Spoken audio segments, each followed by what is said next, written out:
Bonjour, je m'appelle Daniel, je suis guide conférencier pour la ville de Saint-Quentin et je vais vous présenter une toile du musée des Beaux-Arts à Saint-Quentin. Musée qui est réputé par la quantité de pastels qu'il possède, puisqu'il y a plus de 90 pastels de Quentin de la Tour qui sont dans ce musée. C'est la plus grande collection au monde.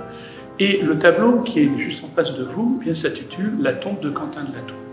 Alors contrairement à ce qu'on pourrait penser, ça n'est pas un pastel. C'est une huile sur toile qui a été faite en 1854 par Auguste Guillaume Bonnefoy, qui est un peintre qui est né à Saint-Quentin en 1818 et qui est mort à Liège en Belgique en 1889. C'est un élève de Louis le Mal, d'abord à Saint-Quentin et ensuite il a continué à Paris.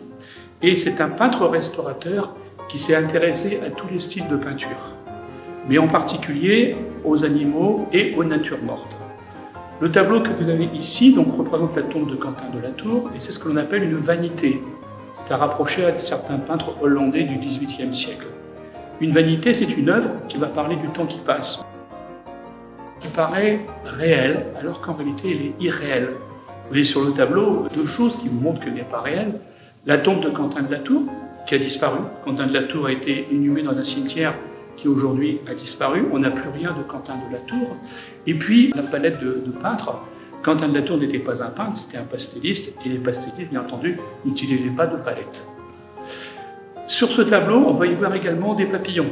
Les papillons, c'est fait pour montrer l'aspect éphémère de la vie, puisque ce sont des insectes qui vivent peu de temps.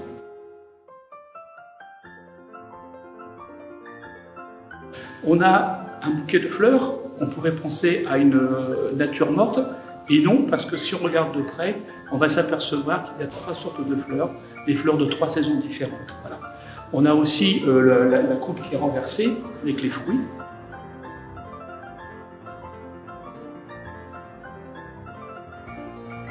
Et puis il manquerait, ce qu'on voit surtout sur les vanités, c'est la tête de mort, qui est justement le symbole du temps qui passe. Cette œuvre fait penser à celle d'un artiste hollandais, Van den Eyck, le tombeau de Julie, qui est exposé au musée du Louvre et qui fait partie de la collection Joséphine de Beauharnais. Voilà, j'ai terminé cette présentation. J'espère vous avoir donné envie de venir la voir et je vous donne rendez-vous le mois prochain pour une nouvelle vidéo sur une œuvre du musée des Beaux-Arts Antoine Lécuyer.